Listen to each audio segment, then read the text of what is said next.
La chaîne du rétablissement de la vérité. Sur cette chaîne, nous nous efforçons de dévoiler et de rétablir des vérités occultées ou altérées depuis des millénaires. Pour la gloire de Dieu, pour le salut des âmes, pour le respect de la vérité. Ce 7e numéro de la chaîne du rétablissement de la vérité est le fruit d'une recherche biblique sur les origines. Dans le numéro précédent, nous avons démontré qu'après la chute, Lucifer et les anges déchus avaient rempli la terre de leur progéniture qui furent les géants de l'Antiquité. Par la suite, ils imitèrent Dieu et créèrent à leur tour des êtres humains, des animaux, ainsi qu'une nouvelle biomasse. C'est cela la seconde création, voir Genèse 13:15. Matthieu 13:24 à 43. Au fil des âges, par l'entremise des mariages et des nombreuses interactions, l'humanité entière est devenue un produit de la seconde création et de ce fait, gît sous le pouvoir du malin. C'est cette humanité déchue, composée d'êtres humains du monde animal et végétal, que le Seigneur Jésus-Christ est venu sauver. Cette vidéo se fixe pour objectif de révéler au grand jour l'identité de ces divinités qui ont peaufiné la seconde création, de mettre à nu leurs œuvres perverses et d'élucider au mieux le sens de la rédemption. Pour ce faire, nous aurons à exploiter à la fois la Sainte Bible, le livre du prophète Enoch, la mythologie égyptienne et hindoue ainsi que l'ufologie. L'objectif final est de prouver que l'œuvre de la rédemption trouve son sens dans l'unique et profonde réalité de la seconde création. En effet, lorsque la Bible enseigne que Jésus-Christ est venu racheter et sauver le monde, on est en droit de se demander des mains de qui est-il venu racheter l'humanité ou de quoi est-il venu la sauver? Du péché? De la mort? Des démons? Nous constatons que même les éminents serviteurs de Dieu qui disent être sauvés commettent toujours des péchés, sont attaqués par les démons et tous meurent naturellement. Jésus-Christ est donc venu racheter et sauver l'humanité des mains des divinités de la seconde création. Ainsi, les habitants de la terre peuvent bénéficier de la prérogative de la rédemption offerte par Christ, moyennant l'expérience de la nouvelle naissance au travers des eaux du baptême par immersion. C'est l'heure du rétablissement de la vérité. Cette vidéo est tirée d'un de mes ouvrages intitulé « Le christianisme satanique et la création du 7e jour », paru aux éditions Percé en 2008. L'ouvrage est disponible en français, anglais, russe, espagnol, italien. Liste et historiographie des divinités de la deuxième création. Environ 14 000 ans de nos jours, naquit dans le ciel la rébellion de Lucifer qui fut le chef de la chorale céleste. Dans le paradis de Dieu, l'ambiance devint malsaine et infernale. Finalement, la guerre éclata dans les lieux très hauts, selon qu'il est écrit. Un autre signe parut encore dans le ciel. Et voici, c'était un grand dragon rouge ayant 7 têtes et 10 cornes, et sur ses têtes 7 diadèmes. Sa queue entraînait le tiers des étoiles du ciel et les jetait sur la terre. Et il y eut guerre dans le ciel. Michel et ses anges combattirent contre le dragon. Et le dragon et ses anges combattirent. Mais ils ne furent pas les plus forts et leur place ne fut plus trouvée dans le ciel. Et il fut précipité le grand dragon, le serpent ancien appelé le diable et Satan. Celui qui séduit toute la terre, il fut précipité sur la terre et ses anges furent précipités avec lui. Et j'entendis dans le ciel une voix forte qui disait : Maintenant le salut est arrivé, et la puissance et le règne de notre Dieu et l'autorité de son Christ. Car il a été précipité, l'accusateur de nos frères, celui qui les accusait devant notre Dieu jour et nuit. Ils l'ont vaincu à cause du sang de l'agneau et à cause de la parole de leur témoignage, et ils n'ont pas aimé leur vie jusqu'à craindre la mort. C'est pourquoi réjouissez-vous, cieux, et vous qui habitez dans les cieux. Malheur à la terre et à la mer, car le diable est descendu vers vous animé d'une grande colère, sachant qu'il a peu de temps. Apocalypse 12, 3 à 4. 7 à 12. C'est ainsi que des myriades d'anges déchus, toutes catégories confondues, se rependirent dans toutes les galaxies situées au-dessous du ciel. Les anges tombés sur terre et mer devinrent les divinités païennes de notre planète. Les plus puissants parmi eux s'accrochèrent aux portes du ciel et formèrent la force cosmique, endroit où de grandes batailles angéliques se déroulent quotidiennement. Semblable à un épais nuage noir, elle s'érige en barrière entre la porte du paradis et la terre. Aujourd'hui, l'humanité assiste impuissante au déroulement de ce conflit angélique. Selon le livre des Jubilés, Enoch fut le premier être humain qui fut initié à l'écriture et à la sagesse. Prophète et scribe de justice, septième après Adam, il fut le témoin privilégié de cette conflagration angélique et nous livre un récit palpitant des faits. Lorsque ces anges rebelles virent que le Seigneur Dieu les avait condamnés à la damnation éternelle, ils supplièrent le prophète Enoch de plaider auprès de l'autorité suprême pour une indulgence. Cette démarche a permis au prophète Enoch de nous livrer l'identité de ces anges et de nous révéler les œuvres par lesquelles ils pervertirent le monde. Avant de lire la Bible, tout chrétien devrait d'abord consulter le livre d'Enoch qui est considéré comme la toute première Bible de l'humanité. Voici ce que révèle Enoch sur la révolte et la chute des anges. Nous lisons: Il arriva que lorsque les humains se furent multipliés dans ces jours, il arriva que des filles leur naquirent élégantes et belles. Et lorsque les anges, les enfants des cieux les eurent vus, ils en devinrent amoureux. Ils se dirent les uns aux autres: Choisissons-nous des femmes de la race des hommes et ayons des enfants avec elles. Alors Samiasa leur chef leur dit: Je crains bien que vous ne puissiez accomplir votre dessein, et que je supporte seul la peine de votre crime. Mais ils lui répondirent: Nous vous le jurons. Et nous nous lions tous par de mutuelles exécrations. Nous ne changerons rien à notre dessein, nous exécuterons ce que nous avons résolu. Tous lui répondirent: Jurons tout en nous vouant mutuellement à l'anathème de ne pas renoncer à ce dessein, que nous ne l'ayons accompli et que nous n'ayons fait la chose. En effet, ils jurèrent tous ensemble avec imprécation et ils se vouèrent mutuellement à l'exécration. Ils étaient au nombre de 200. Ils étaient descendus au temps de Yéred sur le sommet du mont Hermon. Cette montagne avait été appelée Hermon parce que c'est là qu'ils avaient juré et s'étaient voués mutuellement à l'anathème. Voici les noms de leurs chefs. Sheméasa est le premier, Aratakif le second après lui, Ramt le troisième après lui, Kokabiel le quatrième après lui, Tamiel le cinquième après lui, Ramiel le sixième après lui, Daniel le septième après lui, Zikiel le huitième après lui, Barakiel le neuvième après lui, Azaël le dixième après lui, Matariel le douzième après lui, Ananiel le 13e après lui, Sétuel le 14e après lui, Shamshil le 15e après lui, Sariel le 16e après lui, Touniel le 17e après lui, Touriel le 18e après lui, Yomiel le 19e après lui, Yéadiel le 20e après lui. Ce sont leurs décurions.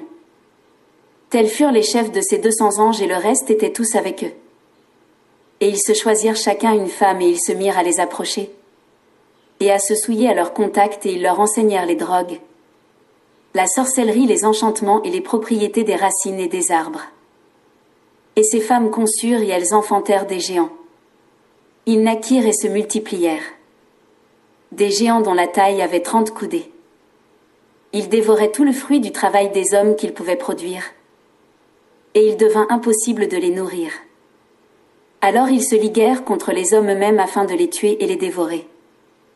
Et ils commencèrent à se jeter sur toutes les bêtes, les oiseaux, les reptiles, les poissons, pour se rassasier de leur chair et se désaltérer de leur sang et à se dévorer la chair les uns des autres.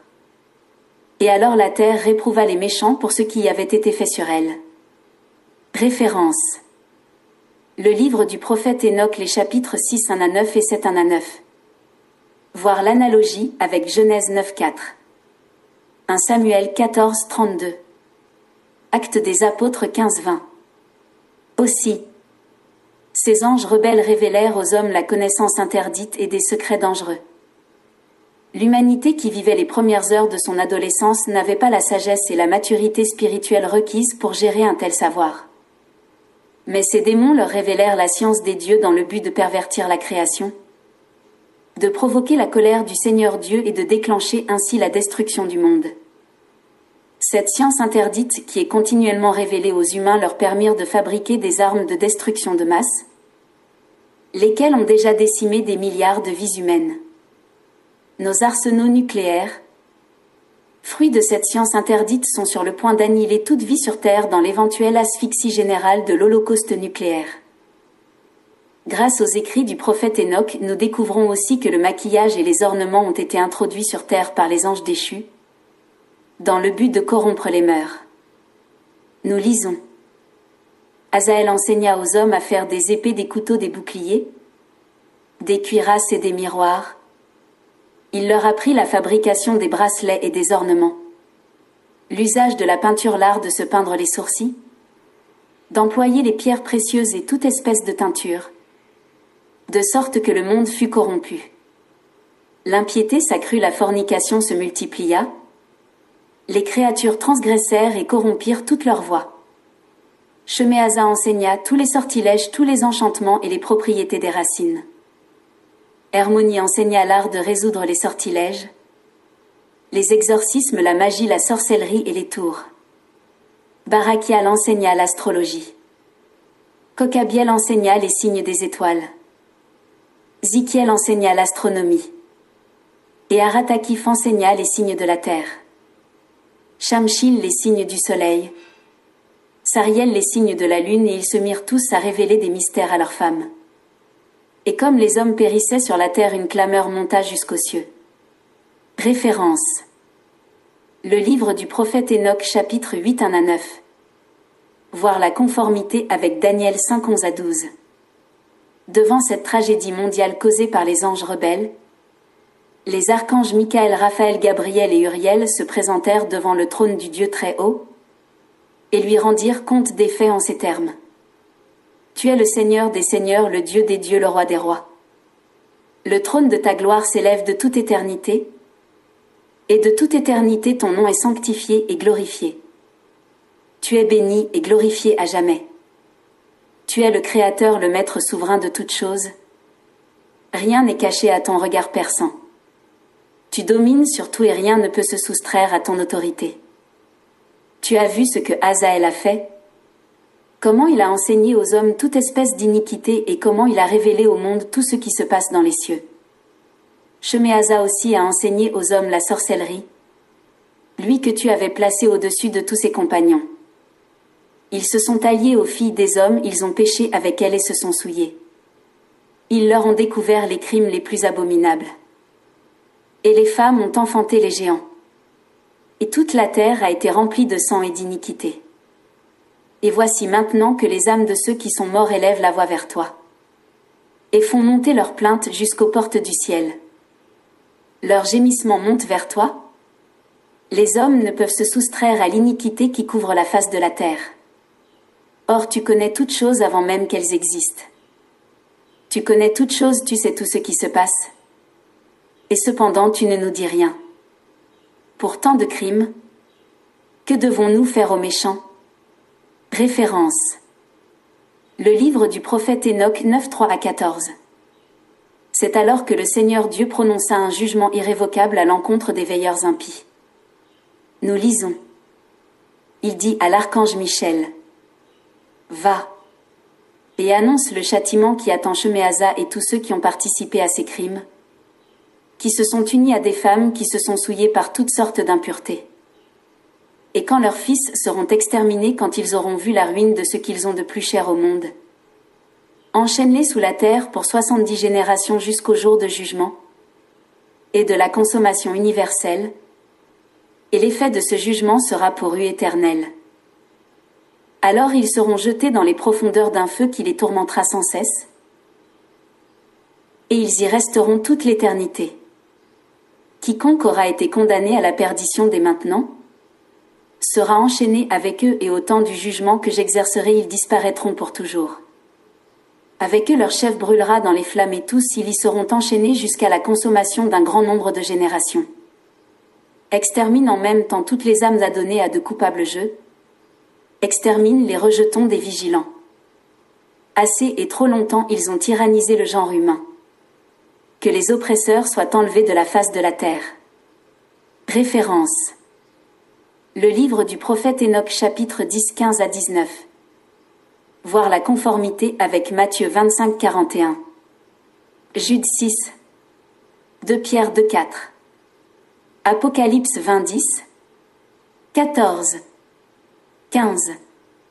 Déconcertés et abasourdis devant ce terrible jugement qui est sans appel, les anges rebelles supplièrent le prophète Enoch d'intercéder en leur faveur et d'adresser une supplication auprès du juge suprême. C'est ce qu'il fit et voici la réponse de Yahvé Dieu, le Elohim d'Israël. Nous lisons. Alors s'adressant à moi, il me parla ainsi. Écoute, écoute sans crainte. Ô juste Enoch, ô scribe de justice, approche et écoute ma voix. Va, dis aux veilleurs du ciel qui t'ont envoyé pour me prier pour eux. Vous deviez prier pour les hommes et non pas les hommes pour vous? Pourquoi avez-vous abandonné les saintes hauteurs du ciel, votre demeure éternelle pour aller vous souiller avec des femmes? Pourquoi vous êtes-vous épris des filles des hommes? En avez-vous fait vos épouses, avez-vous pratiqué avec elles les œuvres des enfants de la terre et donné naissance à une race impie? Vous qui étiez des esprits célestes en possession de la sainteté de la vie éternelle, vous vous êtes souillés avec des femmes, vous avez travaillé aux œuvres de la chair? Vous avez engendré dans le sang, vous avez agi comme ceux qui ne sont que de sang et de chair. Eux, ils ont été créés pour mourir. Voilà pourquoi je leur ai donné des femmes afin qu'ils puissent cohabiter avec elles. Engendrer des enfants qui perpétuent leur race sur la terre. Mais vous avez été créés de purs esprits dès le commencement? Vous possédez une vie éternelle, vous n'êtes point sujet à la mort. Aussi ne vous avais-je point donné de femme? Parce que, esprit pur, vous deviez habiter dans le ciel. Et maintenant les géants qui sont le prix du commerce de l'esprit et de la chair seront appelés sur la terre de mauvais esprits et leur demeure sera sur la terre. Ils procréeront à leur tour de mauvais esprits parce qu'ils tiennent au ciel par un côté de leur être. Parce que c'est des saints veilleurs qu'ils tirent leur origine. Ils seront donc de mauvais esprits sur la terre, et on les appellera esprits du mal. La demeure des esprits célestes est le ciel, mais c'est la terre qui doit être la demeure des esprits terrestres qui sont nés sur la terre. Les esprits des géants seront comme les nuages qui apportent sur la terre les fléaux de toute espèce. La peste, la guerre, la famine et le deuil. Ils ne boiront ni ne mangeront.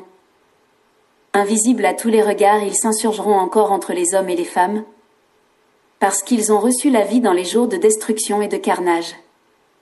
Et les esprits des géants, des Néphilim qui oppriment détruisent, font irruption, combattent, brisent sur la terre et y font le deuil, ne mangent aucune nourriture et n'ont point soif et sont inconnaissables. Ces esprits s'élèveront contre les enfants des hommes et contre les femmes car ils sont sortis d'eux. Après cela, ils seront frappés de stupeur et d'effroi à cause du jugement porté sur eux, en punition des révélations qu'ils ont faites aux habitants de la terre. Voici le nom des coupables. Le premier de tous est Semiasa, le deuxième Arstikipha, le troisième Armène, le quatrième Kakabaël, le cinquième Turel, le sixième Rumia, le septième Danel, le huitième Nukaël, le neuvième Barukel, le dixième Azazel, le onzième Armé, le douzième Batarial, le treizième Bazazaël, le quatorzième Oanel, le quinzième Turial, le seizième Simatisiel, le 17e Yétarel, le 18e Tumaël, le 19e Tarel, le 20e Rumaël, le 21e Isézéel. Tels sont les noms des princes des anges coupables. Voici maintenant les noms des chefs de leurs centaines, de leurs cinquantaines et de leurs dizaines. Le nom du premier est Yécom. C'est celui qui séduisit tous les fils des saints anges, qui les poussa à descendre sur terre pour procréer des enfants avec des êtres humains. Le nom du second est Kézabel, qui inspira de mauvaises pensées aux fils des anges, et les poussa à souiller leur corps en s'accouplant avec les filles des hommes. Le nom du troisième est Gadrel, c'est lui qui a révélé aux fils des hommes les moyens de donner la mort. C'est lui qui séduisit Ève, et enseigna aux fils des hommes les instruments qui donnent la mort, la cuirasse, le bouclier, le glaive, et tout ce qui peut donner ou faire éviter la mort. Ces instruments passèrent de ses mains dans celles des habitants de la terre, et ils y resteront à tout jamais. Le nom du quatrième était Nému. C'est lui qui révéla aux fils des hommes l'amertume et la douceur, et qui leur découvrit tous les secrets de la fausse sagesse. Il leur enseigna l'écriture et leur montra l'usage de l'encre et du papier. Aussi par lui on a vu se multiplier ceux qui sont égarés dans leur vaine sagesse, depuis le commencement du monde jusqu'à ce jour. Car les hommes n'ont point été créés pour consigner leurs croyances sur du papier au moyen de l'encre. Ils ont été créés pour imiter la pureté et la justice des anges. Ils n'auraient point connu la mort qui détruit tout. C'est pourquoi la puissance me dévore. Ils ne périssent que par leur trop grande science. Le nom du cinquième est Casiade. C'est lui qui a révélé aux enfants des hommes tous les arts diaboliques et mauvais. Ces moyens infâmes de tuer un enfant dans le sein de sa mère, ces arts qui se pratiquent par la morsure des serpents, par l'énergie en plein midi, dans la semence du serpent qu'on nomme Tabaé. Ceci est le nombre de Kesbel, le principal serment que le Tout-Puissant du sein de sa gloire a révélé aux saints. Son nom est Béka.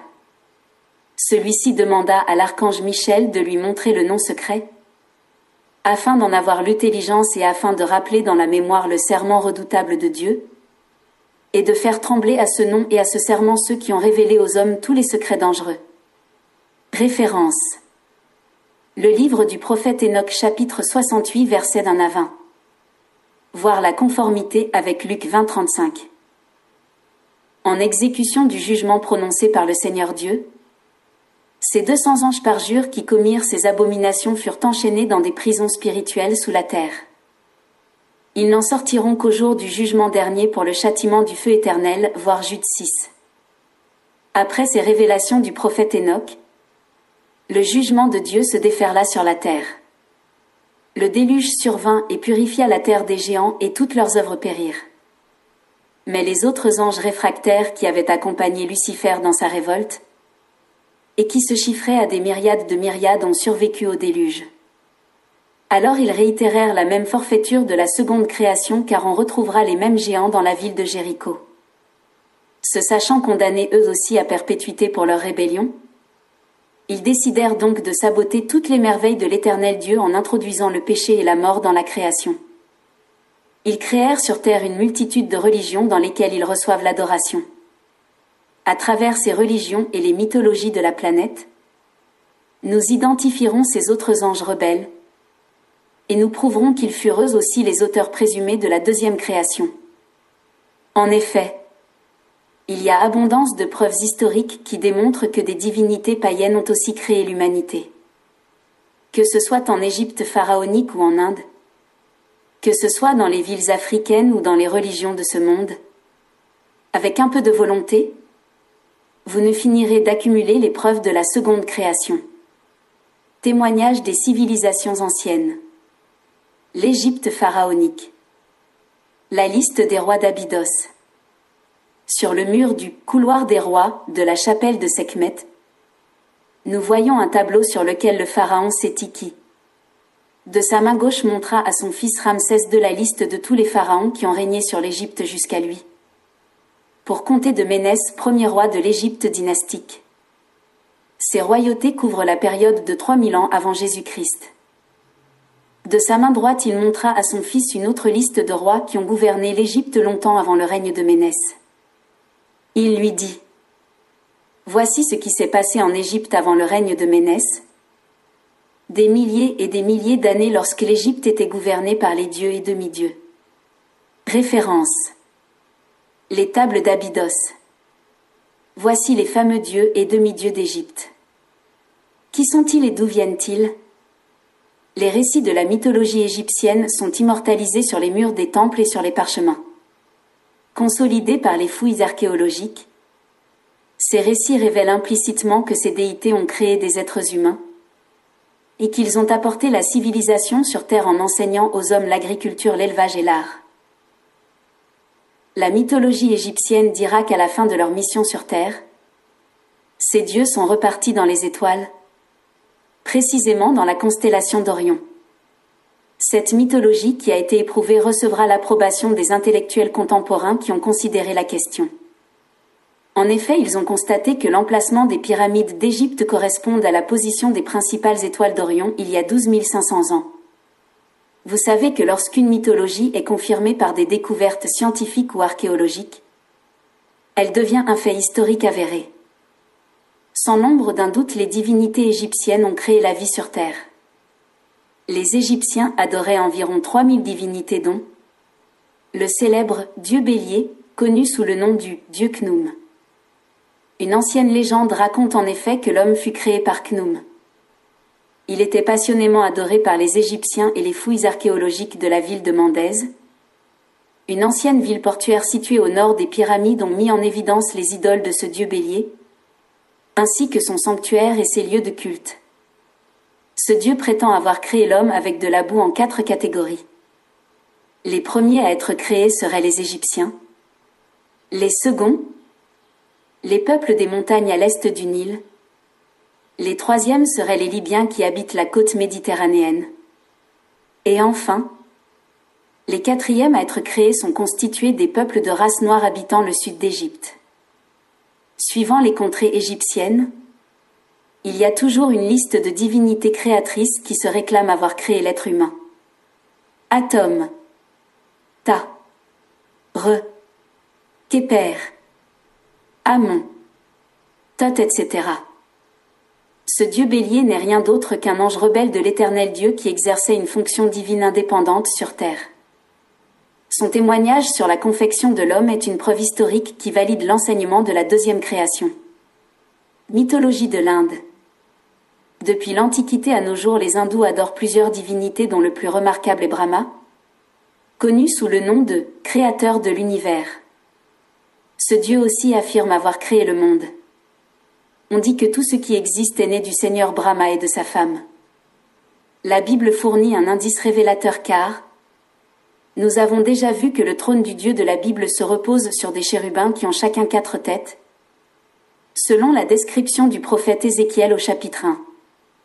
La description de ces anges porte-chars du Dieu de l'univers n'est donc pas loin de celle de Brahma qui possède aussi 4 têtes. Si avant la chute, des anges tels que Brahma avaient pour rôle de porter le char de Dieu comme Ézéchiel nous laisse supposer, alors ils étaient constamment en présence de Dieu et ils ont observé tous les mouvements du Seigneur, y compris les techniques et secrets de la création. Ainsi donc, la seconde création trouve ici une preuve. Les hommes de science qualifient ces récits des civilisations d'antan de légendes ou de mythes. Pour ma part, c'est dans les mythes et légendes que se cachent les anciens secrets de l'humanité qu'aucun livre historique ou scientifique n'a pu enregistrer. Les Cathares. Ils furent des adeptes d'une secte religieuse manichéenne dans le sud-ouest de la France au Moyen Âge. Ils pratiquaient un jeûne régulier et sévère, rejetèrent les richesses de ce monde et vécurent dans la pureté et le dénuement. Ils enseignaient l'existence de 2 divinités créatrices au lieu d'une seule. Pour eux, le monde spirituel fut créé par un bon esprit qui s'identifie au bon Dieu, tandis que le monde matériel, y compris les êtres humains, fut créé par un mauvais esprit qui est le diable. Leur doctrine dualiste s'opposait ainsi au monothéisme catholique. Ils furent alors considérés comme des hérétiques et le pape Innocent III dépêcha une croisade qui les extermina tous et prit soin de brûler leurs manuscrits. Leur conception constitue un indice historique précoce qui reconnaît l'implication du malin dans la création de l'homme. De même, les gnostiques 3 siècles avant Jésus-Christ, plus tard connus sous le nom de chrétiens gnostiques, enseignaient que les êtres humains furent créés par un ange aveugle nommé Abraxa, qui est lui-même Dieu, et que le Seigneur Jésus aurait été envoyé pour racheter le monde de cet ange tyrannique. Leur doctrine était des connaissances secrètes basées sur la combinaison d'une gamme variée d'érudition telles que la philosophie grecque, la mythologie égyptienne et babylonienne ainsi que de la théologie importée de Perse. Tout comme les Cathares, ils sont des témoins de la deuxième création et attribuent au malin la création des êtres humains. Nous avons là des indices bimillénaires patents qui sont en symbiose avec l'enseignement sur la seconde création. Comme vous pouvez le constater, les religions et la mythologie fournissent des preuves additionnelles sur la seconde création. Les divinités africaines, un exemple poignant. Aux environs des côtes d'Afrique de l'Ouest, vit une ethnie particulière que je dénomme les X. Lorsque vous leur posez une question sur leurs origines, ils répondent avec fierté que nous les X, nous provenons des eaux marines. Ils vous précisent qu'ils sont les descendants de Mamiwata, la fameuse sirène qui règne en force dans les océans d'Afrique de l'Ouest et qui exerce son hégémonie sur les populations environnantes.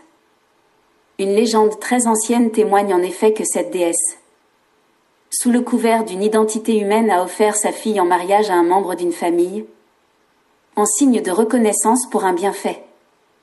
De ce mariage seraient nés les X. Plus tard, le subterfuge fut découvert et ils constatèrent que leur grand-mère n'était rien d'autre que la fille de la déesse Mamiwata. C'était trop tard. Désormais, ils sont sous la coupe de cette déesse qui réclame des sacrifices de lait en échange de prospérité, de protection et de toutes sortes de grâces nécessaires. Cet exemple que j'ai choisi parmi tant d'autres et que vous pouvez vérifier dans les villes côtières d'Afrique de l'Ouest est une preuve additive qui milite en faveur de la révélation sur la deuxième création. Le chasseur parisien. En 1980, j'ai visité la résidence d'un chasseur à Paris et j'étais émerveillée de voir que sa maison était un musée de trophées d'animaux sauvages de toutes sortes. Mon attention s'était portée sur un lion qui m'avait impressionné par sa taille. Alors, le chasseur me raconta l'histoire de ce lion. Il a été dans mon pays, au Burkina Faso, pour chasser le lion. Bien que le garde-chasse le conduisit dans une zone giboyeuse, il quadrilla la brousse toute la nuit sans trouver d'animal à abattre. Alors, on l'instruisit que pour éviter une telle chasse bredouille, il devrait au préalable offrir un sacrifice au dieu de la brousse et ensuite spécifier le type d'animal qu'il voudrait tuer.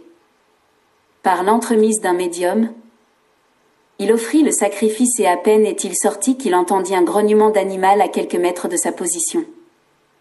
Alors il pointa son arme en direction de l'animal, et la lumière de la torche lui permit de discerner un gros lion qui apparemment était hostile à sa présence. Et puis, boum! Ce fut la fin de la chasse et il retourna au logis avec son lion. Beaucoup de chasseurs européens ont eu recours à ces sacrifices avant de trouver gain de cause. Ils sont toujours émerveillés du résultat de telles offrandes mais ne cherchent pas à découvrir leur sens profond. Le sacrifice est une prière adressée à une divinité païenne. Ces animaux sont sous la protection de ces dieux et souvent, sans leur permission, il est impossible de les voir ou de les abattre. Un dieu de la brousse n'est rien d'autre qu'un ange de l'Éternel qui a quitté sa position céleste lors de la révolte des anges et s'est retrouvé sur terre où il se fait adorer. Alors, pourquoi protège-t-il ces animaux? Sont-ils leur propriété? Leur création? Quels droits ont-ils sur ces animaux de la brousse? Si toutefois ils ne sont pas impliqués d'une manière quelconque dans la cause première de leur existence? En résumé, les divinités d'Égypte et d'ailleurs constituent une partie des anges de Yahvé Dieu qui ont généré la seconde création. Réflexion sur l'origine des grands carnivores du Jurassique. Les écrits de l'Apocalypse 4:7 nous révèlent la présence de 3 types d'anges devant le trône de Dieu, qui sont ou qui ont respectivement l'apparence d'un aigle, d'un veau et d'un lion. Il existe bien d'autres variétés d'anges que la Bible ne mentionne pas. Le but de la Bible n'étant pas de faire l'inventaire des anges de Dieu. Néanmoins, certaines circonstances m'ont permis de les découvrir, de les cataloguer et de les identifier lorsqu'ils sont au ciel et lorsqu'ils se retrouvent aussi sur terre. Ainsi donc, à la lumière du témoignage de la Bible, je me permettrai d'émettre 2 hypothèses. Puisque Dieu a créé l'homme à son image, ces anges rebelles de Dieu qui ressemblent aux animaux et aux oiseaux auraient aussi créé des animaux et des oiseaux à leur propre image, pour les relâcher ensuite sur terre lors de la deuxième création. étant les dieux de ce monde qui ont conservé leur intelligence et leur pouvoir après la chute.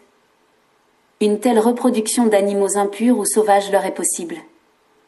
Puisque la Bible témoigne que l'union entre les anges de Dieu, ceux qui ressemblent aux êtres humains, avec les femmes de la terre, aurait donné naissance aux géants de l'Antiquité, il n'est donc pas exagéré de conjecturer que l'union des anges de Dieu, ceux qui ressemblent aux animaux, avec les animaux domestiques, aurait aussi donné naissance aux animaux sauvages ainsi que les grands carnivores du Paléolithique.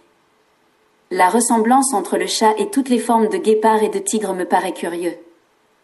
En effet, certains animaux domestiques, selon toute apparence, ont leur réplique grandeur nature parmi les animaux sauvages. Tout ceci pourrait s'expliquer par une intervention des dieux de ce monde dans la perversion des œuvres de merveille du Dieu Très-Haut. La genèse de la corruption. La parole de Dieu dit ceci. Le salaire du péché c'est la mort, mais le don gratuit de Dieu c'est la vie éternelle en Jésus-Christ notre Seigneur. Romains 6, 23. Les grands carnivores du Paléolithique, tyrannosaures, spinosaures, vélociraptors, etc., que nous admirons tous et qui ont marché sur cette terre depuis 100 millions d'années n'ont pas disparu sans la volonté de Dieu. Nous savons que lorsque la colère et la destruction de Dieu s'abattent sur la création, c'est seulement lorsqu'elle est corrompue. C'est l'exemple du déluge qui emporta les géants de l'Antiquité. C'est aussi le cas de la fournaise qui tomba du ciel et consuma les villes de Sodome et Gomorrhe. La férocité et la stature de ces dinosaures me semblent diaboliques. Et leur extinction causée par la météorite tombée au Mexique pourrait être un jugement de Dieu. Au commencement, la volonté de Yahvé Dieu était que toute sa création demeure à perpétuité. Malheureusement, les hommes ne purent bénéficier de cette prérogative à cause du péché. Étant donné que les animaux, les bestioles et les plantes ne peuvent pécher parce que n'ayant pas d'esprit et n'étant pas dotés de raison. Pourquoi alors ont-ils été détruits et pour quelles raisons meurent-ils en partageant le sort des pécheurs? Cela pourrait s'expliquer par une action transcendante du contestataire sur les œuvres de Dieu. Ayant existé avant la création, les anges rebelles auraient déclenché la vague de corruption sur les animaux avant d'atteindre l'homme. L'ufologie. Preuve de la seconde création. Grâce au livre du prophète Enoch et au récit de la mythologie et des religions anciennes, nous avons identifié quelques-uns des divinités de la seconde création qui ont évolué sur terre et mer. Maintenant, nous identifierons les autres anges rebelles et divinités qui habitent dans les constellations. Eux aussi ont perpétré la seconde création grâce à la génétique et au clonage. Ils ont aussi enseigné aux hommes la science interdite. Considérant le fait que la Terre est une des planètes de notre système solaire, et vu qu'il existe des milliards de galaxies et de systèmes solaires dans le cosmos, la possibilité d'y trouver d'autres planètes habitées avec des civilisations plus ou moins avancées n'était qu'une théorie paradoxale. De nos jours, ce paradoxe est une réalité palpable et le phénomène ufologique en est une preuve. En effet, de tous les pays du monde et de tout temps, un nombre impressionnant de personnes témoignent avoir reçu la visite d'êtres bizarres, des humanoïdes venus de l'espace sur des soucoupes volantes. Ils seraient surdoués et leurs engins voleraient à des vitesses inimaginables. Cela ressemble à de la science-fiction, mais il existe des preuves factuelles, susceptibles de convaincre les plus sceptiques. Une simple recherche sur YouTube ou sur les sites ufologiques pourra vous réveiller sur ces mystérieuses vérités du siècle. Les superpuissances de notre planète ainsi que le Vatican, en toute discrétion, pactisent assidûment avec ces entités biologiques extraterrestres depuis un demi-siècle. Ils avaient subtilement alerté les habitants de la Terre sur ce phénomène. Le Saint-Siège disait « Les signes sont de plus en plus nombreux. Les lumières dans le ciel apparaîtront rouges, bleues, vertes rapidement. Quelqu'un vient de très loin et veut rencontrer les gens de la Terre. Les rendez-vous ont déjà eu lieu. Mais ceux qui ont vraiment vu se sont tus année 1935. Pape Jean XXII. Le président américain à son tour disait publiquement à son homologue russe. Si soudainement il y avait une menace envers ce monde en provenance d'une espèce d'une autre planète, nous oublierions tous ces petits conflits locaux qui ont lieu entre nos deux grands pays. Et nous comprendrions une fois pour toutes que nous sommes en fait tous des êtres humains de cette terre, président Ronald Reagan, s'adressant à Mikhaïl Gorbatchev. Le phénomène est d'autant plus sérieux que le Vatican dispose maintenant d'un observatoire dénommé Lucifer, doté de gros télescopes leur permettant de scruter le ciel. Situation d'oblige. Afin d'éviter la panique générale et le chaos social, ces vérités nous ont été longtemps cachées par nos dirigeants politiques et l'embargo continue de nos jours sous diverses formes. Mais le phénomène des ovnis ne peut plus être circonscrit car il est un fait universel et prend des proportions dantesques à l'échelle mondiale. Alors, des questions de fond émergent. Qui sont-ils? Ces extraterrestres surdoués qui sont déjà perçus comme étant nos dieux et nos créateurs? N'avez-vous pas appris qu'en Suisse, Billy Meyer et son groupe vénèrent littéralement les aliens? C'est la nouvelle religion du XXIe siècle. Description sommaire et agissement des extraterrestres. Les documents secrets déclassifiés ou maraudés du FBI et du KGB, ainsi que les sources de l'Internet révèlent que 57 à 180 types d'extraterrestres de différentes constellations ont été recensés de nos jours lors de leurs atterrissages sur Terre. Quelques exemples parmi les plus influents. L'on pourrait les subdiviser en deux catégories. Ceux qui ressemblent en tout aux êtres humains et qui semblent s'intéresser au sort de l'humanité, les humites de la constellation de la Vierge, ainsi que les Pléadiens. Il y a aussi ceux qui sont mauvais et constituent un danger et une grave menace pour la race humaine, les gris et les reptiliens, de la constellation d'Orion et de Draco. Il y a certes une grande variété d'entités extraterrestres de diverses origines, mais nous mentionnerons surtout les reptiliens et les gris de Zeta Reticuli pour les besoins de notre cause. Les reptiliens, la pire des espèces extraterrestres est humanoreptoïde, ovipare mesurant 1,50 m à 3 mètres de haut. De couleur verdâtre ou brunâtre. Ils possèdent des doigts palmés munis de griffes avec un visage humain et reptilien. Quelques-uns d'entre eux possèdent une queue et ils peuvent s'envoler comme des oiseaux. Ils sont agressifs et dépourvus de sensibilité. Ils inspirent le dégoût et la répulsion. Ils préconisent d'envahir la Terre à tout moment. Grands experts de la génétique et seigneurs de la création, ils ont fabriqué d'autres extraterrestres entièrement dévoués à leur service, les gris, petits et grands. Parmi leurs créatures, certains sont petits de taille avec des cornes, d'autres possèdent des membres démesurés. Elles émettent des sifflements et toutes dégagent une odeur nauséabonde et de soufre. Quelques-uns possèdent des yeux exorbitants en forme d'amande de couleur noire ou rouge avec une tête extrêmement volumineuse. Ils sont de couleur hétérogène.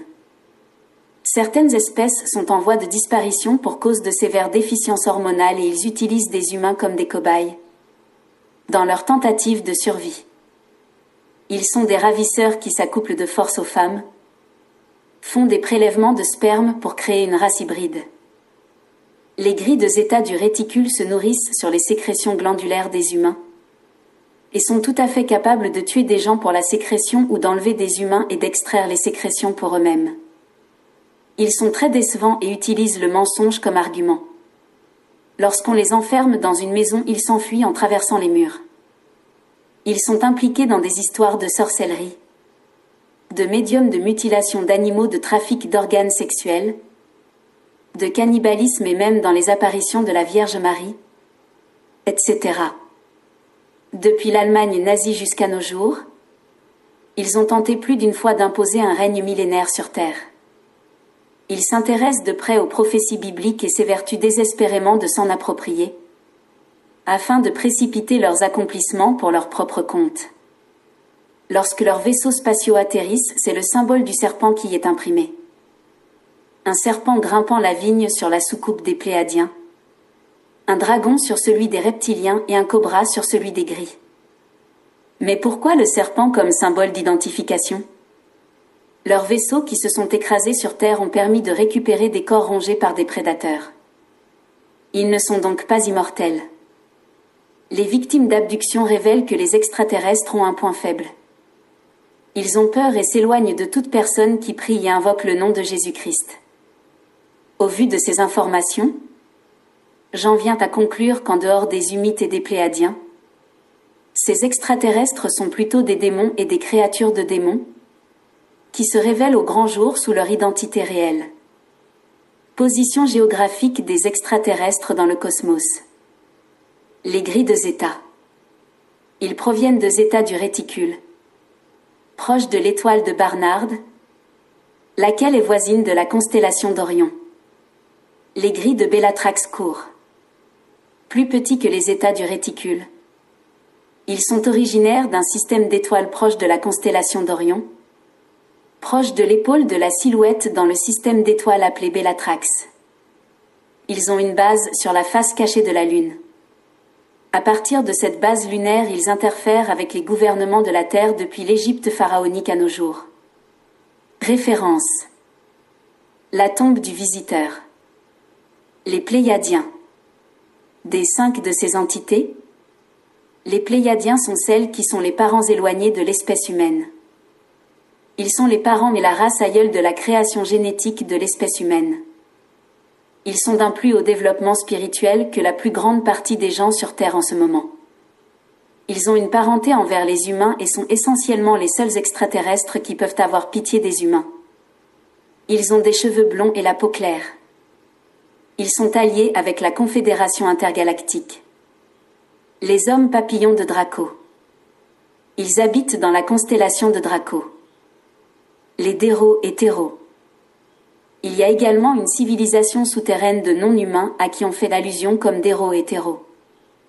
Les Terros sont plus amicaux et aident à retenir les Déros, qui sont plus fous et possèdent une puissance excessive.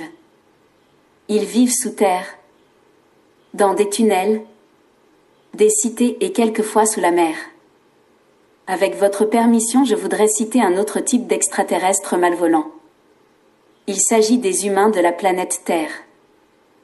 Ils habitent sur une des planètes du système solaire dans la Voie lactée. Ils sont pires que les reptiliens et pires que le diable. Chez les terriens, les plus forts enchaînent les plus faibles. Les exploitent, les esclavagisent, les tuent et pillent les ressources de leur sol et sous-sol, pour alimenter leur industrie ainsi que leur économie vorace. Ils sont constamment en guerre et s'affrontent souvent dans des guerres dites mondiales, au cours desquelles ils s'entretuent par millions pour assouvir un instinct de domination. Ils constituent une menace pour leur galaxie. Leur planète est en voie d'extinction pour cause de déforestation, de pollution et surtout d'un éventuel holocauste nucléaire. Ils ont déjà entamé une course effrénée aux missiles nucléaires supersoniques, se préparant ainsi pour la prochaine guerre mondiale qui marquera la fin de leur civilisation et de leur existence. Pour l'instant, rien ne semble les soustraire à ce funeste destin. L'ufologie. Preuve de la seconde création. Ainsi que nous venons de voir, nos visiteurs de l'espace ont la capacité de fabriquer ou de reproduire un être humain par le pouvoir de la génétique. Les reptiliens ont créé les gris, petits et grands. Les Sumériens révèlent que les Babyloniens qui vivaient sur le territoire de l'actuel Irak furent créés par les Anunnaki, des géants ailés et des reptiliens qui seraient venus de la planète Nibiru ou planète X. Les légendes des Égyptiens, des Hindous, des Mayas, des Japonais, des Chinois, parlent aussi de dieux reptiliens venus des étoiles et qui auraient créé l'être humain ou interféré avec les habitants de la Terre, il y a environ 12 000 ans. Vous avez donc ici des preuves éclatantes qui certifient que nos visiteurs de l'espace sont auteurs de la création du 7e jour. L'ufologie dans la Bible. Il y a beaucoup de vaisseaux extraterrestres sur les anciennes icônes chrétiennes. L'Annonciation. Présence d'engins célestes. La Nativité. Présence d'objets célestes. La Vierge Marie et Jésus.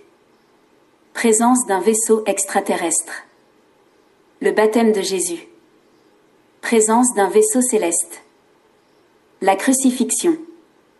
Présence de capsules volantes habitées. La crucifixion.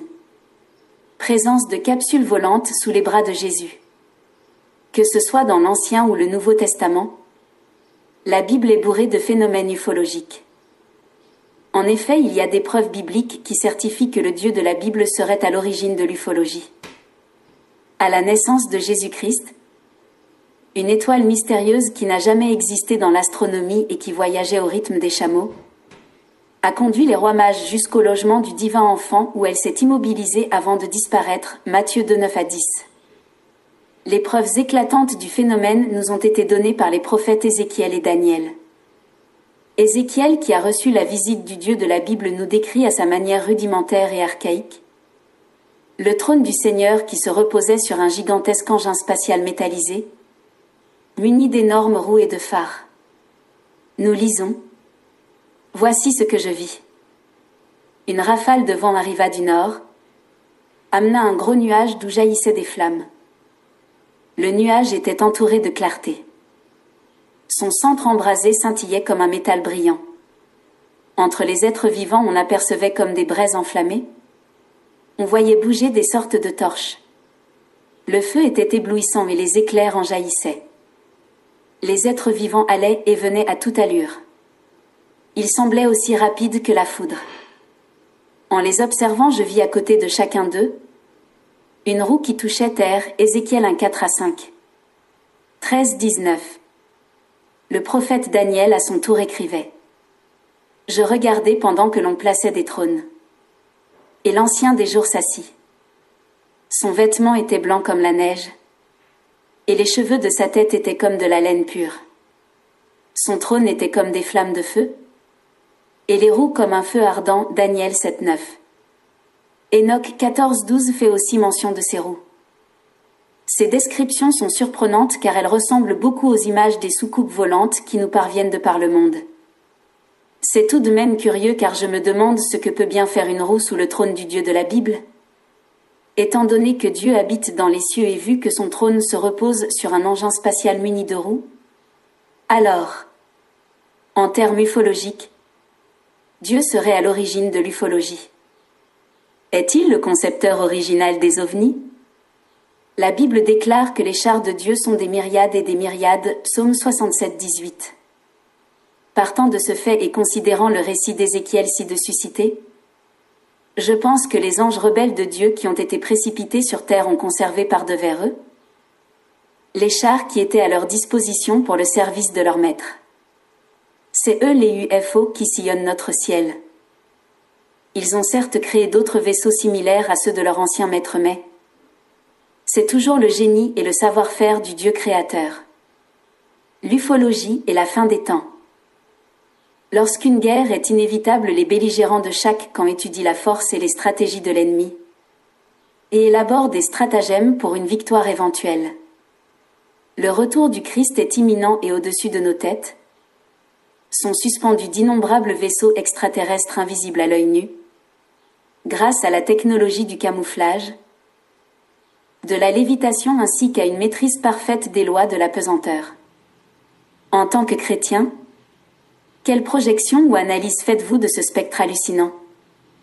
Faisant allusion à son retour, le Seigneur Jésus disait « Ce qui s'est passé au temps de Noé se passera de la même façon quand viendra le Fils de l'homme » Matthieu 24, 37. En effet, la Bible enseigne que du temps de Noé, les habitants du ciel épousèrent les femmes de la terre et de ces unions naquirent les géants qui remplirent la terre de violence. Par contre, la Bible ne nous précise pas comment ils étaient descendus sur terre. Aujourd'hui, l'histoire se répète et se confirme car de nouveau, les habitants du ciel, les fils de Dieu qui sont les extraterrestres, sont de nouveau descendus sur terre dans des soucoupes volantes. Comme du temps de Noé, ils se sont de nouveau unis aux femmes de la terre et déjà, nous avons parmi nous des bébés extraterrestres. Comme du temps de Noé, les jugements de Dieu vont de nouveau frapper la terre car elle s'est encore pervertie. De nos jours, d'une manière quelconque, nous adorons ces aliens à travers nos religions idolâtriques. Hindouisme, catholicisme, bouddhisme, etc. Même la Kaaba de la Mecque, qui reçoit 5 fois par jour l'adoration des habitants de la terre, peut être une de leurs supercheries la mieux réussie. Une idolâtrie mondiale à distance. Mais lorsqu'ils prendront le contrôle de la terre, les hommes verront le visage réel des divinités qu'ils ont souvent vénérées à travers les idoles. Lorsque Christ descendra sur terre pour prendre possession de son héritage et instaurer son règne millénaire, Il y aura une confrontation entre les habitants du ciel. Une guerre interplanétaire qui secouera les astres.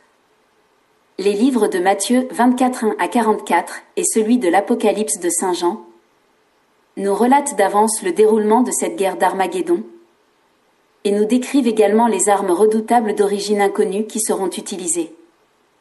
Ces ovnis vont-ils parvenir à rallier les chefs d'État du monde entier dans une guerre contre le Dieu créateur? La réponse de la Bible est affirmative. Nous lisons. Ce sont des esprits de démons qui font des miracles. Ils s'en vont auprès des rois de toute la terre, afin de les rassembler pour la bataille du grand jour du Dieu Tout-Puissant, Apocalypse 16:14. La guerre entre Dieu et ses anges rebelles a commencé au ciel, mais c'est ici sur cette terre qu'elle prendra fin.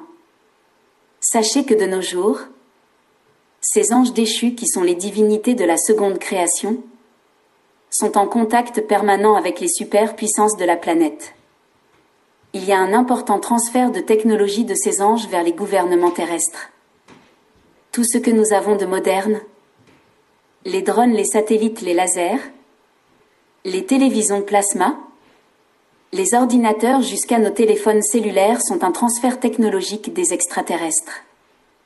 À titre d'exemple, Allemagne nazie, technologie extraterrestre. Armée américaine, technologie reptilienne. Union soviétique, transfert de technologie reptilienne. Vous trouverez en bas de page de cette vidéo un lien donnant accès au document top secret sur l'ufologie. Après lecture, vous serez saisi d'épouvante car vous comprendrez que les extraterrestres ont créé la vie sur Terre et qu'ils dirigent ce monde par le truchement des gouvernements et des organisations secrètes ou occultes. Le sens de la rédemption. En obéissant au diable, Adam et Ève ainsi que leur progéniture lui ont vendu toute la création, hypothéquant ainsi leurs droits humains et spirituels en échange de la connaissance qui s'est avérée être la mort. Ainsi Satan profana le monde et le recréa à sa manière. C'est ce monde déchu et pervers que Jésus-Christ a été envoyé pour racheter et sauver des mains du diable et de ses mauvais anges. Le sens véritable de la rédemption et du salut des hommes tel que la Bible le définit trouve son explication dans l'œuvre mystérieuse de la seconde création. La rédemption est un processus transactionnel au cours duquel l'homme reconnaît ses origines diaboliques et accepte l'offre du salut. À travers le baptême, le Rédempteur le rachète des mains du malin et le fait passer des ténèbres à la lumière. Enfant de Satan par nature, vous redevenez une nouvelle créature, un enfant de Dieu. Lorsqu'on plonge l'homme dans les eaux du baptême et qu'on en ressort, il passe ainsi de la mort à la vie et le Saint-Esprit le marque de son sceau comme une propriété de Dieu. C'est cela la nouvelle naissance, c'est cela le miracle du baptême. N'est-ce pas ce que Jésus-Christ révéla à Nicodème? Nous lisons. En vérité, je te le dis, à moins de naître de nouveau, personne ne peut voir le royaume de Dieu.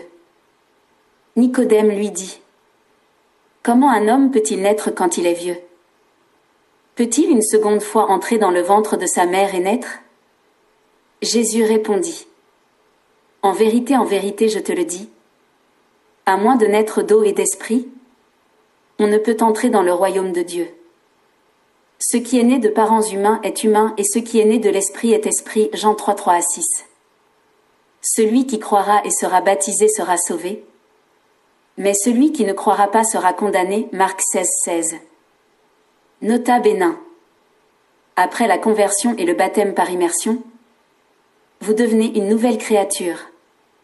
Le sang de Jésus effacera toujours vos péchés aussi longtemps que vous demeurerez fidèle à son alliance. Mais souvent une autre réalité spirituelle s'impose.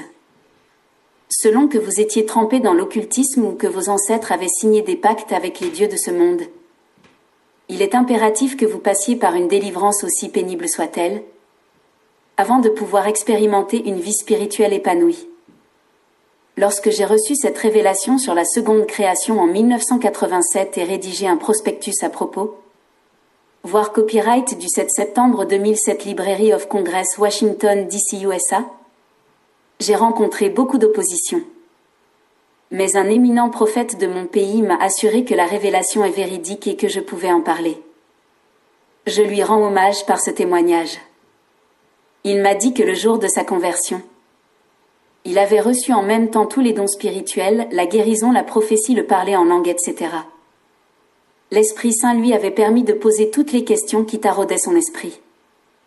Entre autres, il avait voulu voir tous ses ancêtres, à commencer par son grand-père paternel. Alors le Seigneur Dieu les fit défiler devant lui un par un. Au final, il s'est aperçu que ses premiers ancêtres n'étaient pas des êtres humains. Voyez-vous ? C'est le résultat de l'union entre les habitants du ciel et des femmes de la terre dont parlent les Saintes Écritures. Beaucoup de serviteurs de Dieu connaissent cette vérité mais refusent d'en parler pour des raisons d'éthique et de censure. Imaginez un pasteur ou un prophète qui révélerait que ses premiers ancêtres étaient des démons. Croyez-moi, son Église se videra de ses fidèles, sa licence lui sera retirée et il souffrira le ridicule. Mais nous autres indépendants, n'appartenant à aucune dénomination religieuse, parlons de cela librement et sans crainte. Épilogue. La question relative à la création et aux origines de l'homme est un sujet aussi profond que complexe qui dépasse l'entendement humain. Cette lecture imparfaite que nous venons de livrer est une interprétation basée sur les Saintes Écritures, la mythologie égyptienne et de l'ufologie. En la matière, plusieurs sources enseignent des doctrines divergentes. Après la théorie fortement controversée de Charles Darwin sur l'évolution, les astrophysiciens révèlent que la vie a toujours existé depuis l'éternité. Les scientifiques révèlent que lorsque toutes les conditions sont réunies, la vie apparaît automatiquement. Les Grecs enseignent que la vie se crée de la manière suivante. Il suffit de disposer d'un panier dans lequel on dépose un épi de blé, un torchon souillé et un bouillon, cube magie ou sumbala. Le panier doit être placé dans un endroit isolé et inaccessible. Lorsque le contenu du panier se fermente, une souris venue de nulle part apparaîtra dans le panier. Les généticiens américains, lors d'un contrôle de routine, ont isolé un ADN pré-adamique porté par un noir américain. Ce qui prouve que, avant Adam et Ève, des êtres humains auraient évolué sur Terre.